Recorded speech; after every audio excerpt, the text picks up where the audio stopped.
Like, seriously? What the fuck did I just watch? You know, the two blunts that I smoked during this show does not justify how crazy this show was. It really, really doesn't. This is your NXT TAKEOVER WarGames 2018 review. It's Steve. I'm back at it again with a new video.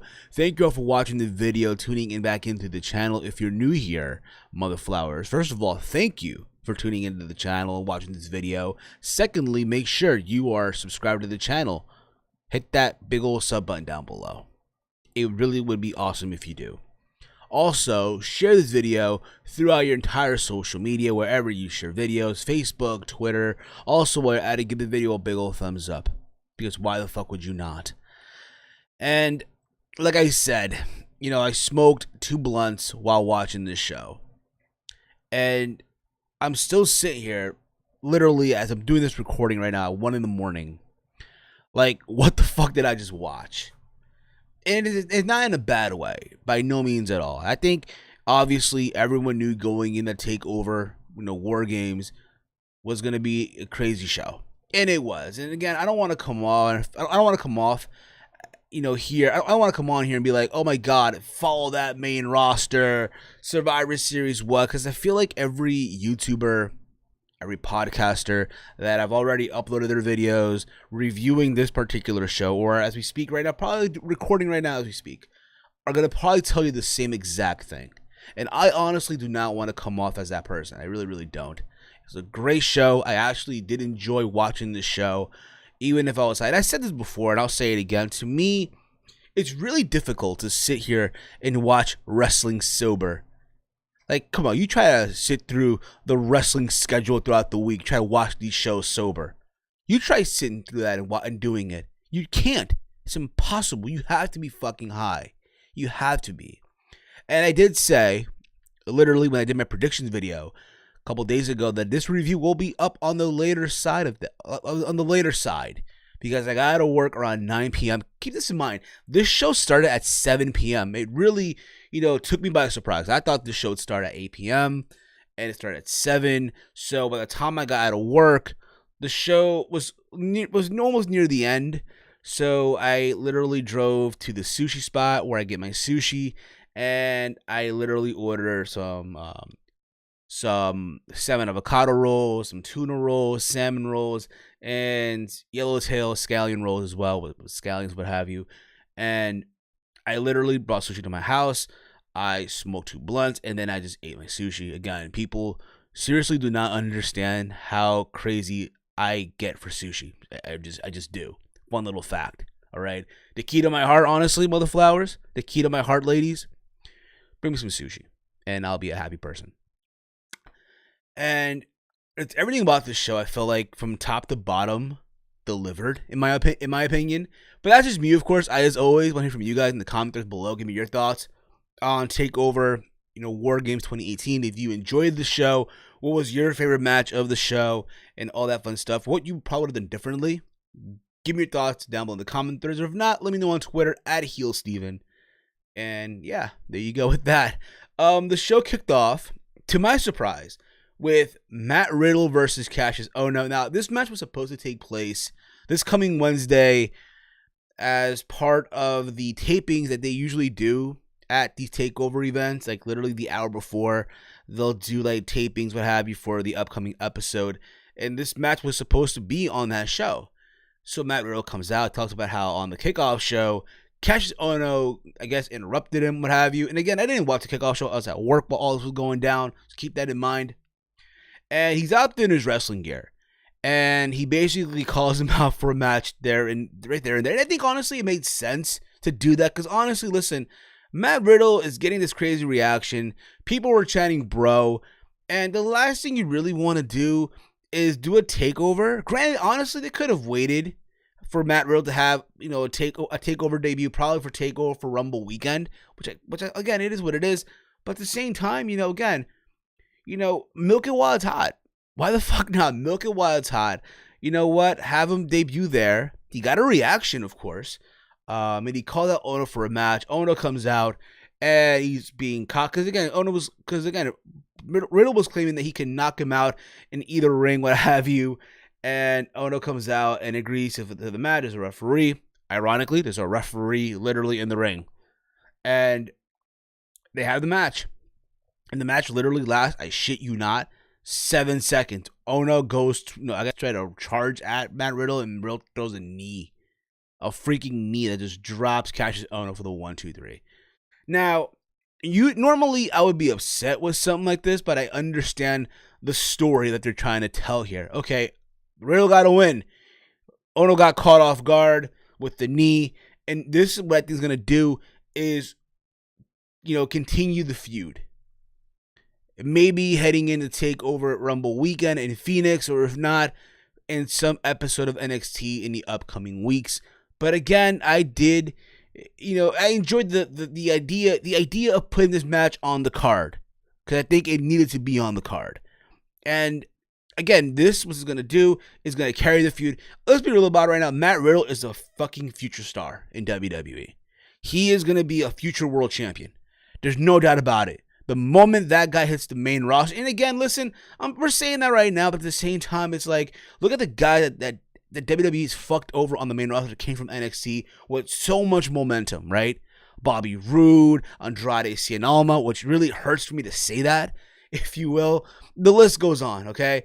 And the last thing you really want to see is someone like Matt Riddle to go in there and just get fucked over. But you look at someone like Matt Riddle right now, the guy just has star written all over him, superstar, if you will, written all over him. And I think he's going to be in good hands. I get that feeling. But then again, I said the same thing about Andrade, and look what happened to him right now. The guy's just became an afterthought on TV, which sucks. Again, I'm a huge Andrade fan. People, again, should know that by now. And it just hurts me to say that. But with Matt Riddle, I think the guy's in good hands.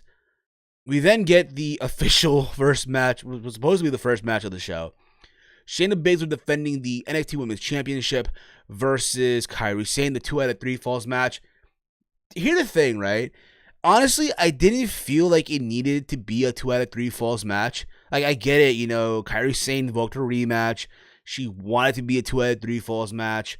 I guess in her idea, and I said this in my predictions video, her thought was, oh my God, the other 2 members of the 4 Horsewomen, Jasmine Duke and Maria Schaefer, were not going to get involved. And, well, she was wrong. They got involved in this match. Real quick, they got involved, and they helped Shayna Baszler get the first, fall with the rear naked choke, the Furukuda choke. If I butchered the name, I apologize. But Kairi tapped out, and then we go to the second fall. And not for nothing, but the fall were kind of quick. The first 2 falls were kind of quick, in my opinion. The second fall, it's basically, again, Kairi trying to fight back, and they're going at it too. They're throwing hands at each other and shit like that. And eventually, Kairi does end up getting the second fall. There's a moment in the match as well where Kairi Sane does a diving elbow off the top rope to the outside of the ring on literally Shayna Baszler, Jasmine Duke, and Maria Schaefer. There's also this crazy spot. I don't know if you guys caught this or not. They're on the outside. They're on the apron, okay? They're on the fucking apron. Of course, they'll be on the fucking apron. And it looks like Shayna's going to go for the suplex. And Kairi just counters it into a spike DDT. And it looked like Shayna went splat on the freaking apron. And again, usually on TV, like on the main roster, they'll do this. They'll gas how hard the apron is. Literally, how the apron is the hardest part of the ring. They'll gas that up on TV every single time. And I'm amazed how they didn't do that here. By the way, Mauro was back on this show. Mauro Ranallo came back. It felt like forever him not being there. Like, Vic Joseph didn't do a bad job, in my opinion, on NXT these past couple of weeks. But it was good to finally see Mauro again. I know Mauro has a busy schedule. He does PBC, he does Showtime Boxing, he does Bellator. But to see him back there on NXT tonight was very, very good. And I did miss Mauro in some way. We go to the third fall. And again, they're both going at it, just balls out. And there's a moment again where Maria Schaefer and Jasmine do try to get involved. This caused Dakota Kai to come out. Dakota Kai, of all people. She comes out and she lays both women out. And then out came Io Shirai. and does this beautiful moonsault on the outside of the ring to, again, Maria Shaffer, Jasmine Duke, and Dakota Kai to level everything out. And again, all this is happening, and there's momentum for Kairi Sane. Oh my gosh, she's about to win. She does the diving elbow on Shayna Baszler, and Shayna counters it and rolls her up for the 1-2-3. So Shayna Baszler retained her title, which I thought honestly made a lot of sense. At the same time, again, I didn't think this match really needed to be a 2 out of 3 falls match. Should have just been a regular one-on-one match. Now, people are saying that Shayna Baszler might be the one to replace Charlotte at the Survivor Series tomorrow night. I'm not really sure, to be honest, because I think, with her winning, the idea is, hey, she would, I guess the idea is with her, the idea would have been, hey, her to lose the championship. Can you think about it right now? NXT, I know Connor OKFabe said his last night on the OKFabe Random Wrestling podcast. When you look at NXT right now, the women's division, it's very, very heel heavy. It really, really is. It's heel heavy. And you have Lacey Evans on the rise. You have Bianca Belair, who I think is next in line in some way, shape, or form, who's undefeated. And it made more sense to have Kairi Sane become the new champion and feud with one of those two ladies. Most likely would have been Bianca Belair, but it is what it is. Do I still see Shayna Baszler likely to take part in tomorrow's Survivor Series? Maybe, but at the same time, if you want to throw shock value, I'll put Kairi Sane in there for some reason. Granted, she's not part of the SmackDown brand. Maybe this could be a main roster call-up, but at the same time, it's a surprise. Like, oh my God, I didn't see it coming type of thing. But that was what happened with that. From what I look at it, maybe in the upcoming episodes on TV, we'll see again, Io Shirai, Dakota Kai, and Kairi Sane versus the 3 members of the 4 horsewomen of MMA. We'll see. We then get Aleister Black versus Johnny Gargano. Holy crap, this match was fucking insane. Just the counters here, the near falls. Just these two guys just literally went out there and beat the fuck out of each other. It literally, I shit you not. I'm going to say this right now. And I don't care if you guys think I'm crazy. Maybe it's the marijuana talking right now. I don't give a fuck. But I think this match, Aleister Black and Johnny Gargano, and yes, it's an Aleister Black match when you think about it, was better, in my opinion, than Aleister Black versus Velveteen Dream from last year's TakeOver. If you think I'm going crazy, let me fucking know. If you agree with me, let me fucking know. Or you just think, hey, man, it's the weed talking right now. You're kind of reaching right now. Let me fucking know as well. Again, at the end of the day, let me fucking know. But this match, I'm going to say this right now. People were saying it's number 2 match of the night. I thought this was the match of the night, in my opinion. This match, I felt it was the match of the night. Just the crazy back and forth. There were moments where Johnny was taunting Aleister Black, was sitting down with his knees folded. There's a moment as well where they're trying to, I guess it was Gargano trying to go for the DIY move, if you will, and Aleister just sat there welcoming it, and he missed, and he went for the knee. Like, literally, Aleister Black did like a spinning knee. A fucking spinning knee that I did not see coming. There's a moment where it's like near the end of the match, right? It's like near the end of the match, and there's a moment where Aleister is about to go for the Black Mass kick, and you see Johnny. It looked like he was kissing his feet. I guess, like, hey, giving up, I'm sorry, begging for forgiveness, and this led to Johnny to counter to a roll-up, and it looked like there were moments in this match where you literally thought Gargano was going to win. Now, I'm going to say this too, where I think, if I could be critical on this, there's a part of me that would have had Johnny win if you would have just had Candice LeRae get involved in some way, shape, or form. Remember, a couple of weeks ago on TV, Candice LeRae was confronted by Aleister Black. Remember that? And Candice LeRae had this new look, right? And you could have made Gargano and Candice LeRae this heel couple at NXT. Now, they were talking on commentary that this is potentially for a championship match. I'm not sure really if it's a number 1 contenders match, but the way they were talking about it, it looked like it was. Eventually, Aleister Black hit not one, but 2 Black Mass kicks on Johnny Gargano to finish the match. But again, this match was a pure class. People were chanting "Fight Forever." I'll be real about it. I wasn't there live for this match, but it brought me back. In my opinion, it brought me back to Nakamura versus Sami Zayn from TakeOver Dallas, WrestleMania weekend, almost 2 years ago, which I was at in Dallas. It brought me back to there. I felt like I was back in time in Dallas for that match. That's how crazy this match. And honestly, I can see these two guys going at it again somewhere down the road. Maybe for the championship, we'll see. But from what it looks like now, where do you go from here? It looks like Aleister Black is next in line for a championship match for the NXT title. Johnny Gargano, I don't know. I really don't know. I mean, again, you can continue the feud if you want to as well. But at this point in the juncture, I don't think it makes a lot of sense right now. I really don't think it makes sense. We then get Tommaso Ciampa versus Velveteen Dream for the NXT Championship. Velveteen Dream paid homage to Hollywood Hulk Hogan. Literally, he went all NWO, did the whole hand gesture at his entrance and all that. This was also a very, very fun match. There were so many moments in this match where they literally had you thinking that, oh my God, Velveteen Dream was going to win the NXT title. With all their near falls, the figure 4 leg lock, just everything that they did here, just back and forth. Just like Gargano and Aleister Black. These two guys went out there and beat the fuck out of each other. They literally did.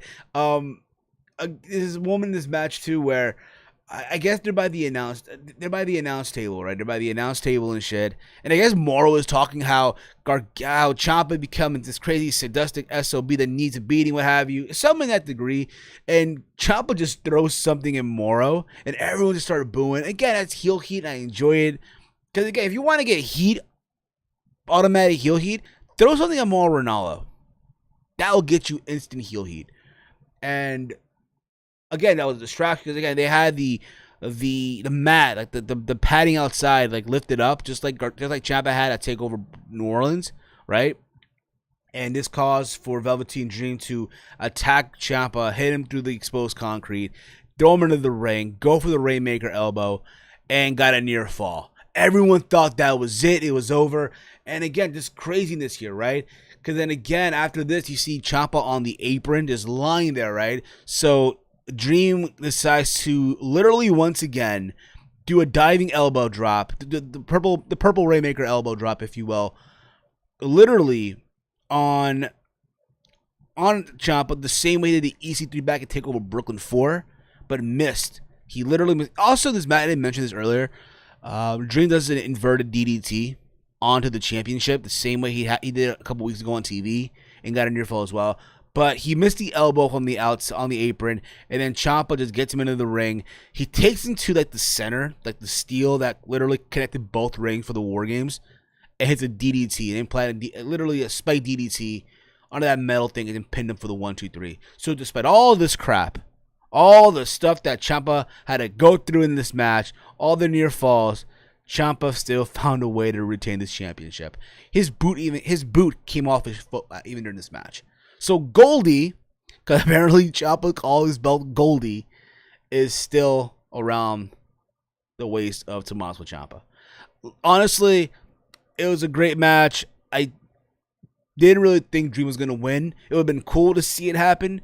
I know a lot of folks really wanted to see Velveteen Dream become the NXT champion. He deserves it. He fucking deserves it. Don't get me the fuck wrong. But I think right now it's way too soon to have Ciampa drop the belt. That being said, I think what's next somewhere down the road, maybe they'll do this on NXT TV. Maybe they'll wait for TakeOver in Arizona during Rumble weekend. I think the next match you do is, once again, Tommaso Ciampa versus Aleister Black. I think that's the match you do right now. Hell, with Velveteen Dream, I've been hearing these rumors that, oh my God, Dream might be making his way to the main roster for a call-up once Survivor Series is done with, maybe on SmackDown. Honestly, if it was up to me, I'd put him on SmackDown Live, not on Raw. But at the same time, it's like, I don't want to see these guys go up to the main roster. I really don't. I talked about Matt Riddle earlier, how I felt Matt Riddle will be in good hands. I'm not sure about Dream. Yes, Dream is a talented performer. Don't get me the fuck wrong. But it's really difficult to trust the people on the main roster, the creative team, with these people from NXT. Because if you're real about it, I don't even think the people in the main roster creative even watch NXT or give a fuck about NXT. So you bring these guys up, and it's like, what the fuck do you do with them? And I mentioned earlier, look at guys like Bobby Roode, look at Sanity, look at Andrade Cien Almas. It hurts for me to say that, but still, look at Chad Gable right now. They're all just squandering, not doing anything, and being put in BS right now. So we'll see how that goes as well. We then get the main event. We then get the fucking main event. We get the WarGames match. The Undisputed Era, Adam Cole, Kyle O'Reilly, Bobby Fish, and Roderick Strong. The return of Bobby Fish, by the way. The return of Bobby Fish versus the War Raiders, Hanson and Rowe, Ricochet, who is the North American champion, and the UK champion, Pete Dunne. The match starts off with Adam Cole from the Undisputed Era and Ricochet. And they're going at it in the ring. There's all these near falls, what have you. And then the 5-minute goes up and Kyle O'Reilly comes in. Because again, the Undisputed Era, remember on TV, they did win that match to get the advantage. Remember, Kyle O'Reilly did beat, I think he beat Hanson. So that's how that whole thing went down. And you got Adam Cole, Kyle O'Reilly in the ring. They're beating up Ricochet and what have you. And then it's time for someone from either the War Raiders or Pete Dunne to come into the ring. It looked like Pete Dunne was trying to come in, but I guess Hanson stopped them. And Hanson went in there to level things out. And again, Hanson got some good stuff in this match too. It showed, what I liked about Hanson in this match, that he showed that he can do anything for someone his size. If you want him to go agile, he can go agile in this match. He did like I want to say like a flip, like a cartwheel, what have you. It literally took out 2 members of the Undisputed Era. He did a Bronco Buster as well. Like, I will say this, I think the MVP of this match was Hanson. No doubt about it. The MVP of this match. Completely. After this, you had Roderick Strong come into the match to give the advantage. And then it was down to either Raymond Rowe, or Rowe, if you will, and Pete Dunne. And they were fighting in the cage. He was going to come out, and Rowe got out. And then when Bobby Fish comes out, Bobby Fish decided to grab the lock from his cage and put it on the cage where Pete Dunne was in and throw away the key. So Pete Dunne was literally locked in, and it was time for him to come out. They're doing this whole thing where they couldn't, open the lock. So they had like a bulb cutter to open up the padlock, to break the chain, if you will. Dunne runs in. He's limping also and shit. So he's finally in the ring, or he's literally outside the ring, if you will. And decided to put in weapons and candlesticks and tables and shit. So he literally, again, he was so, anxious to get in the ring that by the time he got there, he took his time to get the weapons and shit like that. And then WarGames started, and again, just everything in this whole thing was fucking insane. This is the part of the show where, again, the weed really kicked in. And I was just losing my shit watching everything go down. There's a moment in this match where Ricochet, he does a leap. He runs, he does a leap off the cage, and he jumps onto Adam Cole. I want to say also in this match too, that got a crazy, crazy reaction. Just again, everyone's just going insane here. There's a moment where Bobby Fish put, I want to say, Rowe through a table. They're doing this whole thing too, where they're trying to push Ricochet to the outside, where if that happened, he would have lost for his team. And obviously the big spot in the match, the big fucking spot, and that is with Ricochet. So Ricochet's on the top of the cage, right? And he does this crazy ass dive from the top of the cage to the inside of the ring and lands on everybody. But the way he does the flip, and everyone's going insane.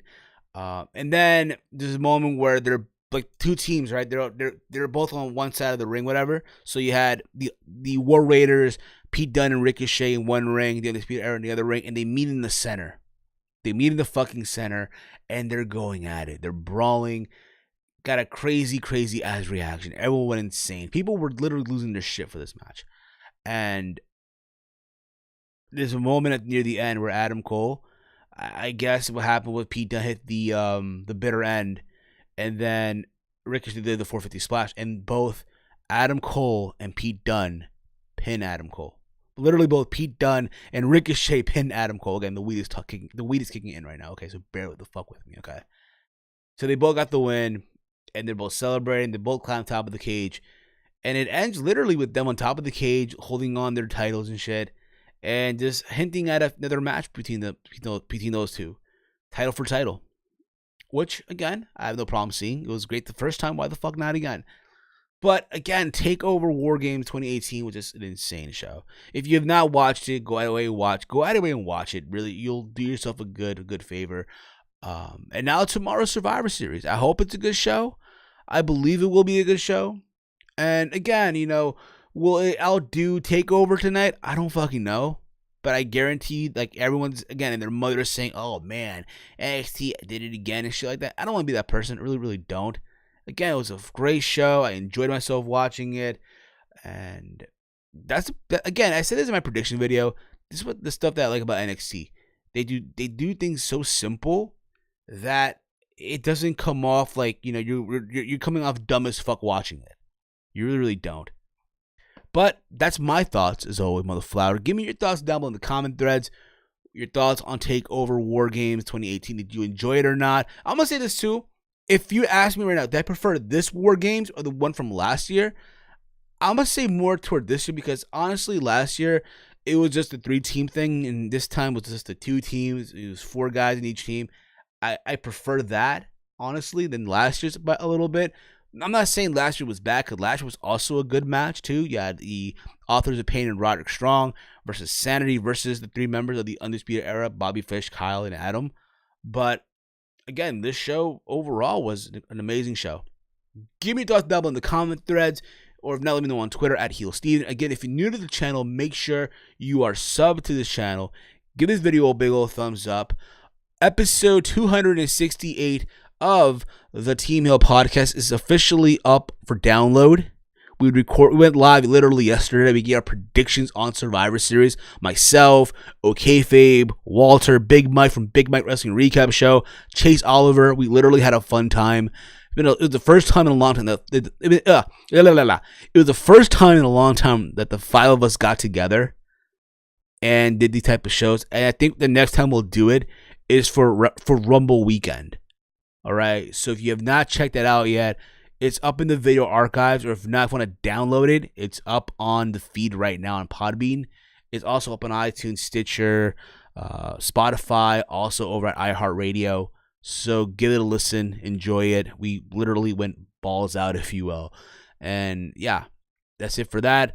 I'll be back tomorrow for my Survivor Series review. Before I wrap up, I want to give a big thank you to the homie himself, Salrex, for this awesome overlay that you see. If you are a YouTuber and a podcaster, also Salrex is responsible for the graphic that you see, this one as well. Again, if you are a YouTuber, a podcaster, you want awesome overlay like you see right now on the screen, awesome graphics like you see right here for the thumbnail, or awesome logos like you see literally in the graphic for the thumbnail, my HS logo, hit him up on Twitter at @officialSalrex. He, again, in my opinion, Salrex right now is the best graphic designer in the internet wrestling community, hands fucking down. Not only does he do graphics and layouts for me, he does graphics, layouts, overlays for OKFabe, JD from NY206. I'm pretty sure you guys know who he is. The Solid Monster, That Ass Podcast, the good people over at the No Holds Barred Wrestling Podcast, and of course Big Mike from Big Mike Wrestling Recap Show. So again, hit him up on Twitter at @officialSalrex. Tell him that I sent you. Why the fuck not? Follow me on Twitter at HeelSteven. And as always, hate, comment, and subscribe.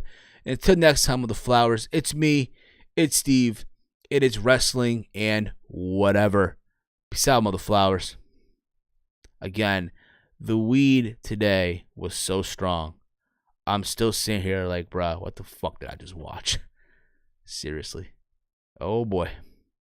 Survivor Series? Follow that, mother flowers. Follow that.